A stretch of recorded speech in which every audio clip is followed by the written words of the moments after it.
are with Ms. Brittany Chang, the Chief Executive Officer of Flatter Incorporated. I'm J.R. Flatter, the Chief Learning Officer and the Chairman of Flatter Incorporated. And we're an intergenerational family-owned business, as you might likely know. So father-daughter conversation, CLO, CEO conversation. Talking today about how do you build a strong culture in an organization. Brittany, I know you've been the CEO for a few years now. You've been part of the company for 15 years or so, off and on, full-time, since I think 2010. CEO for the last 3 or 4 years. Yeah, time's been flying. Yeah, absolutely. So what does building a strong culture mean to you as the CEO of a growing small business?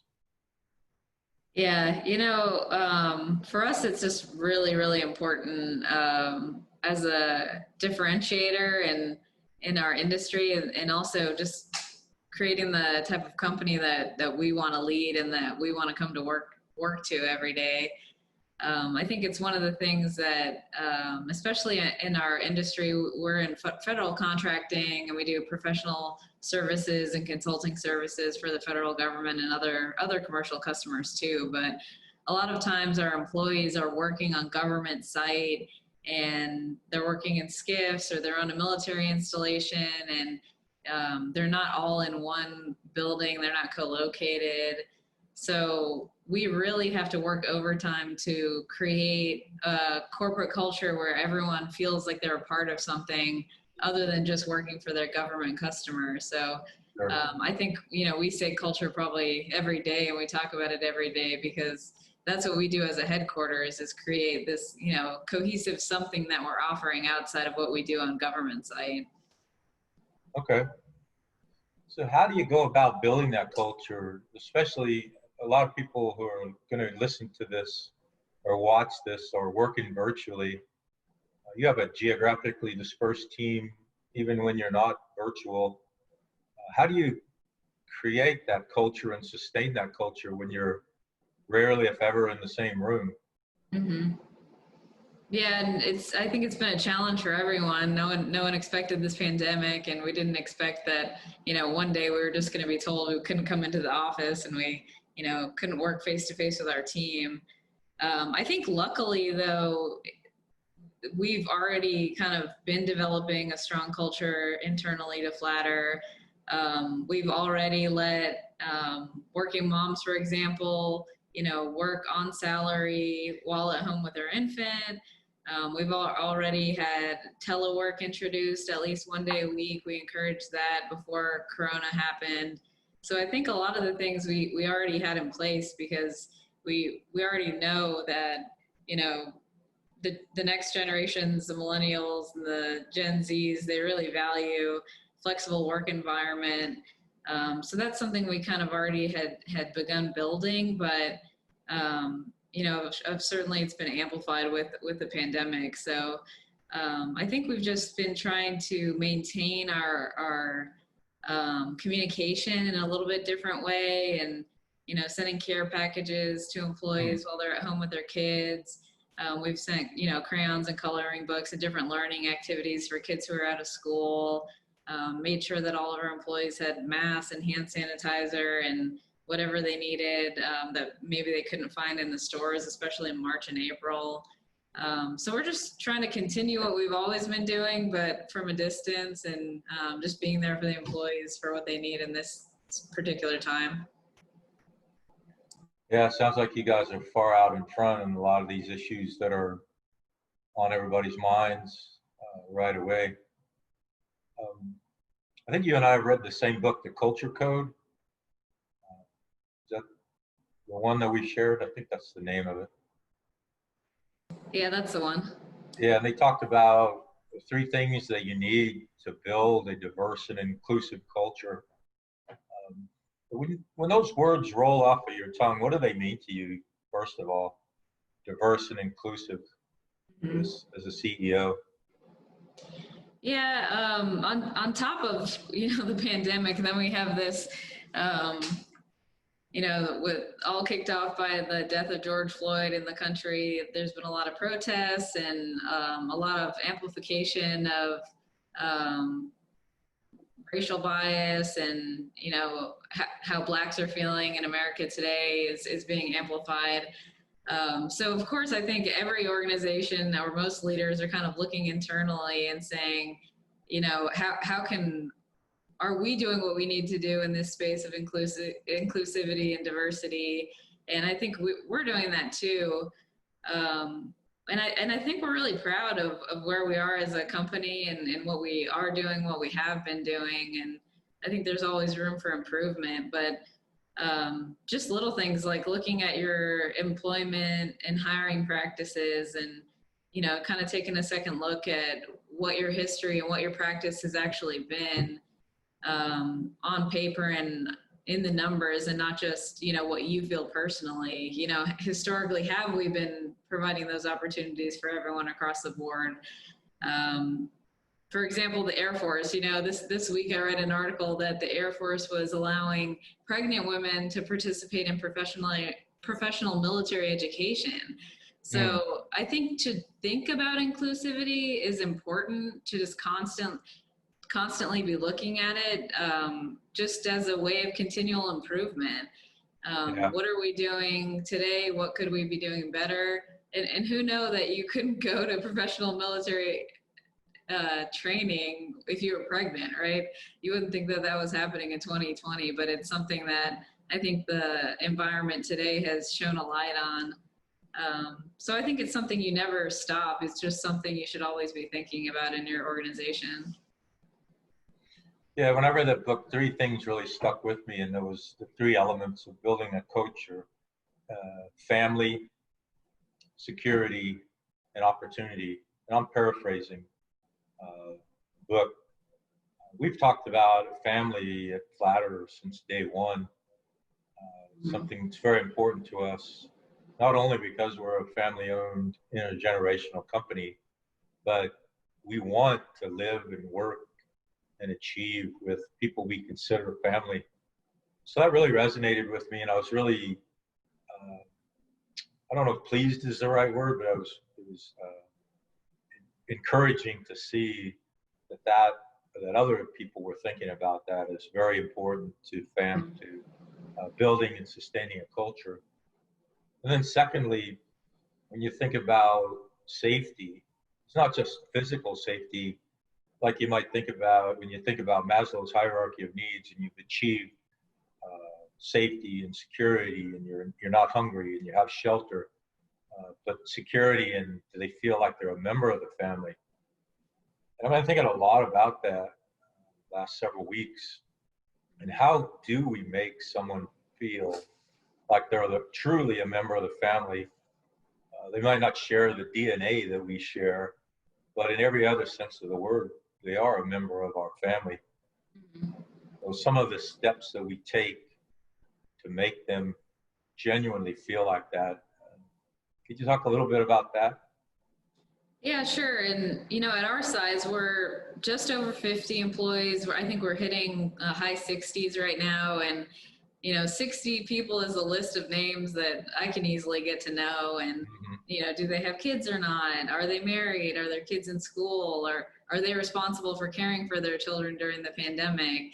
Has anyone tested positive for COVID-19? Those are things I can answer about all of our employees today. So I think our challenge is kind of looking into the future and how we take that from, you know, JR and Brittany know their people and we love and care for them, to, you know, Brittany's not going to be able to talk to this person one-on-one. So how are we going to create, like, very purposely create that culture where our program managers and supervisors feel the same way that we do toward their employees? And I think it's just little things like I've been working with Kiera and our human resources department to say, hey, blast a list to the supervisors of their employees' birthdays, blast a list of the anniversaries. Because our chairwoman, Alicia, handwrites cards for everyone's birthdays, but we also want their supervisors who see them every day to recognize them and to take care in what's going on in their employees' lives. So I think what we're now doing is integrating some of these things that are second nature to you and I, and making sure that the program managers and the supervisors are taking those same cultural priorities on for themselves. Yeah, I know in the last few months, I've been trying really hard to be at the orientations. Um, I know we're not bringing on dozens of people, but we're steadily bringing on people. So we're having a few orientations every week. And part of the way that I've identified to help people feel like they're immediately part of the family is being part of that orientation, being invited and speaking one-on-one. Of course, at this time it's not in the same room like we'd like it to be, but on Zoom or WebEx or some other mechanism, having a one-on-one conversation, or maybe two or three on one, depending on how many people are coming, about our core values, about our culture, about our leadership. Even it sounds a little bit scholastic, but even about our GOKRS framework, our goals, objectives, and key results, what's important to us, and how do we measure what's important to us. I think that's another way that we're able to reach out and immediately start that. And one of the things I always say is, I borrow this from John Cotter, obviously, communicate, communicate, communicate. He says in his 8-step change model, when you finally get tired of hearing yourself saying something, you're probably just beginning to communicate it sufficiently. So as often as I can think about it and grab somebody, I'm talking about our core values and I'm talking about our culture. But then the other side of that is demonstrate. And I know you're really good at this. How do you not just communicate what your core values are, but how do you demonstrate them? So, Yeah. any thoughts before we jump ahead a little bit? Yeah, sure. And I think you kind of hit on a little bit more than, treating people like family, but also expecting a lot from them. And I think that's one of the ways that, you love your family, but also that you encourage a good corporate culture is expecting a lot from people, and inviting them to a training that expands their horizons a little bit. It has nothing to do with their job for DHS, for example, but it teaches them about the federal contracting industry, or get them involved in a proposal or a financial project. I think those are ways to encourage engagement, grow, help each individual grow a little bit, and then also just kind of strengthen that relationship between the individual and the company.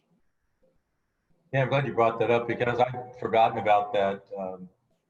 We just finished the 12-week education and training seminar with our program managers and our senior technical leads. So spending 12 weeks introducing them to our program management style, our business development style, and our operations style, and helping them through building their GOKRS, their goals, objectives, and key results, communicate that, waterfall that down to their teams. I think that's a really invaluable differentiator for us, that we do talk the talk and walk the walk. And we are waterfalling down very purposefully through our leaders down to every person on the team. And even with our customers, doing purposeful outreach, purposeful development activities with our customers. I could name 2 or 3 that I'm in an ongoing relationship with that's strengthening our personal and professional relationship along those same lines. And they remark on it all the time, how different it is and how valuable it is to them. Which brings me to our core values. We haven't mentioned them out loud yet, but certainly there's something that's on my mind a lot. I'm confident they're on your mind a lot. Try to keep them relatively simple so that we can remember them and talk about them, and more importantly, demonstrate them. So I'm just going to rattle them off, and hopefully I don't have a senior moment here, but pursue work that excites us, As I look at our portfolio of business, we're very excited about the work that we're doing. We're very excited about continuing to grow our footprint in those customer spaces. And our team is very excited to be serving in the capacity they're serving. Most of our jobs, most of our customers are some kind of service, either Homeland Security, Department of Defense, Department of State, serving the country in some capacity. And everybody gets a special appreciation for being able to do that. Secondly, pursuing service before profit. Of course, revenue has to exceed expense, or else we'd all have to go home. We are a for-profit business. But being a small, intergenerational, family-owned business, we have the luxury of deciding what work we're going to pursue and deciding how big and how quickly we want to grow. So we purposely put service to our customers and service to our nation before our profits. And then finally, developing our leaders from within. You just mentioned a great example of how we do that. That 12-week seminar wasn't a standalone. It's a recurring theme in our company, in our purposeful education and training within, hopefully growing the next generation of leaders. That was the purpose of the 12-week education and training, was to ensure that next level of leadership, mostly customer facing or partner facing, team partner facing, had exactly the same core values, processes that we have. With that, I'll pause and pass it over to you to see what your thoughts might be. Yeah, and you really can't share those core values unless your employees are watching you do your job or you're engaging with them regularly. So I think that 12-week program that we did was, every single week we got to engage with our PMs. And, that's just invaluable to them understanding the corporate values on a deeper level and more than just on one slide on an orientation and then they never hear from us again. I think that's a big complaint that we hear in our industry, that I hate the term butts in seats, but that a big federal contractor, a big prime might come in and win a contract, and you show up at a large corporation headquarters, do your orientation, and just literally never see them again. You might be down in Hampton Roads or Newport News or up in Maryland, and you actually don't ever see your supervisor again. So Right. That's something that we're always just constantly fighting against. And I think that 12 weeks was really an awesome way to stay engaged. But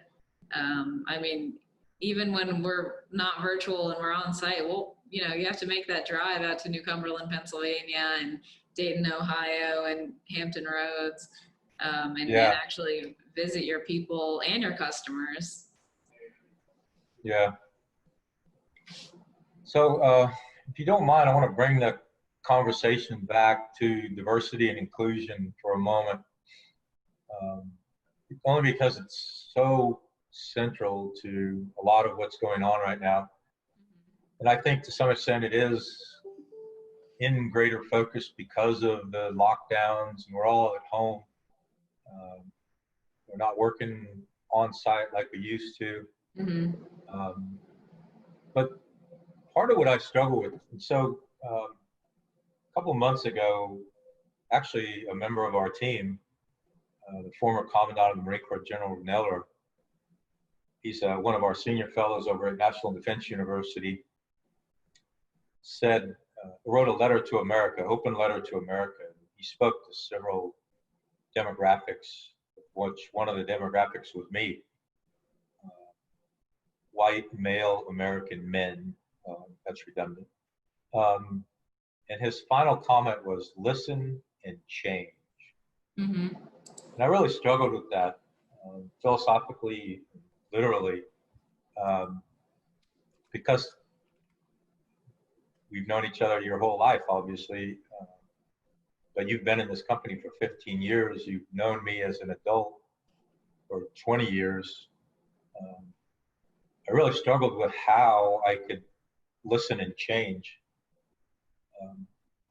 And what I've finally settled on, and I'm still struggling with this, and maybe you can help me with it,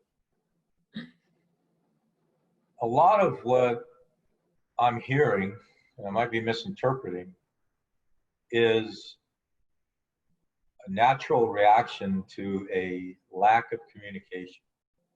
And I know that sounds very cliche, but as a human, when we meet someone for the first time, there are some natural reactions that you have. And I borrow this from the gentleman who wrote The Coaching Habit, Michael Bendit Stanier. I hope I'm saying his name right. He calls it the Terra quotient. And the TERA, it's an acronym. Where T is tribe. Is this person a member of my tribe?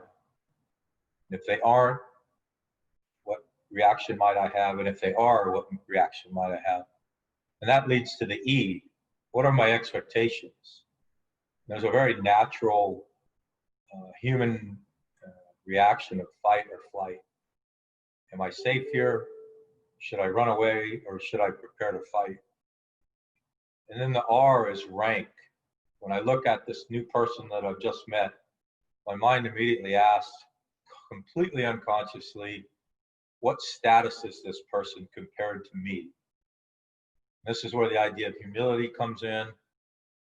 People who have a strong sense of humility wouldn't necessarily react as way someone who had a strong ego might react. And then finally, what freedom am I going to be given in this relationship? And they call that autonomy. Michael calls that autonomy. So what tribe are they? What are my expectations? What are our ranks? And what's our autonomy? That's all going on in the back of your mind. You might hear it called unconscious bias. What kind of unconscious bias am I having that I'm not even aware of that's influencing my decisions or influencing my reaction? So when you back up a step and you combine this Terra quotient with family, safety, and opportunity, was the third one, family, safety, opportunity. And then you look at tribe, expectation, rank, autonomy, and you weave those two together. The question I've been asking myself, and we've been indirectly asking ourselves, literally when we invite someone into the Flatter family, what accommodations are we making for that new member of the family who might be coming from a different tribe, might be coming from a different ethnicity, might be coming with a different culture than we have, all coming together. And how can I be more conscious about those unconscious decision factors? I know it was a long diatribe, but I'll pause there and see what your thoughts might be. Yeah, goodness. I mean, there's a lot to unpack, and I think our entire country is trying to unpack some of these thoughts. Yeah, you're right. But, I think where a lot of this is stemming from is that there are systems in our country that, were primarily designed by white males, and some explicitly were for the purpose of keeping, racial minorities down in a way. I mean, some are written that way in the text. So I think there's no debating that there are programs and practices and policies and standard operating procedures and training practices that were actually created for the purpose of benefiting white males. And I think we've come so far as a country and in kind of changing some of those things. But I guess the responsibility that we have as leaders today is just to continue to look for those areas where, there are still unequal opportunities, or, people don't have the same ability to, come to the table in the same way. So, I think some of those thoughts of all white men are racist and need to apologize, I feel like that does not help move these dialogues forward in any way, because just what you said about having a culture of safety. In order to have genuine and trustworthy dialogue, everyone needs to feel safe. Hmm. Hmm. The black man, the white man, the Hispanic woman, we all need to feel safe. And so Yeah, I think, part of our responsibility as leaders as well is to not, um, to present ourselves in a way that's not polarizing, and you really truly are welcoming, and you really are creating an environment where people can engage in an open dialogue. And let's look at those policies that we think we might need to change, or let's call out those practices that are not right. And yeah, I think we've done a lot of the work as a country, and we just need to continue down that path and continue doing that good work. Just like the Air Force did this week when they said, hey, if yeah, you're 30 weeks pregnant, it's your choice whether you want to go to this training event or not. And we're not going to tell you you can't. And if you don't feel up to it because you have a high risk pregnancy or you don't want to do it, you don't have to. But, as a woman, you then have that equal opportunity. yeah, I think you just, as humans, we all come from different experiences and backgrounds, and you just have to look at every single individual and be sensitive to what shaped them and what brought them where they are today. yeah. I hear you loud and clear. And when I think about General Neller's challenge to listen and change, um, I'm listening, and I think that the part that I'm prepared to change is accepting that I'm a patriarch of a family, and not just my genetic family, but a corporate family and a national family, of which some members of my family legitimately don't feel welcome, safe, or see opportunity. And so I've taken that on board, and you and I are starting a nonprofit organization that addresses some of these challenges quite purposefully toward that end. We can talk about that at another time. Um, so I fully accepted my leadership role. I fully accepted that in genuine faith, there are members of my family, male and female, of different ethnicities, different economic backgrounds, that don't feel safe, don't feel welcome, don't feel like they have opportunity. And I'm Mm-hmm. going to do something about that. So I thank General Neller for that. But the part I'm still struggling with, and I don't ever want to have these conversations get on a political platform, so I'm quite purposely not doing that. But a lot of what we're talking about is economically disadvantaged as well as ethnically disadvantaged. Right. They go so hand in hand. Um, they're inseparable. And a lot of what the nation has done in the last 60 years to attempt to alleviate economic disadvantage has had exactly the opposite effect, and actually economically oppressed the very people that they were espousing to pull from poverty. Mm-hmm. And that until we recognize that and accept that, we're just going to continue to go down the same rabbit hole. Mm-hmm. I don't know where your thoughts might be. Yeah, I mean, there are definitely problems when you have, entire zip codes of school districts where kids are coming out of school illiterate. Yeah. Like, those are things that absolutely need to be addressed. And we talk a lot about, the disparity of officers, that you don't see as many black Mm-hmm. officers as white per the population that we have in the United States.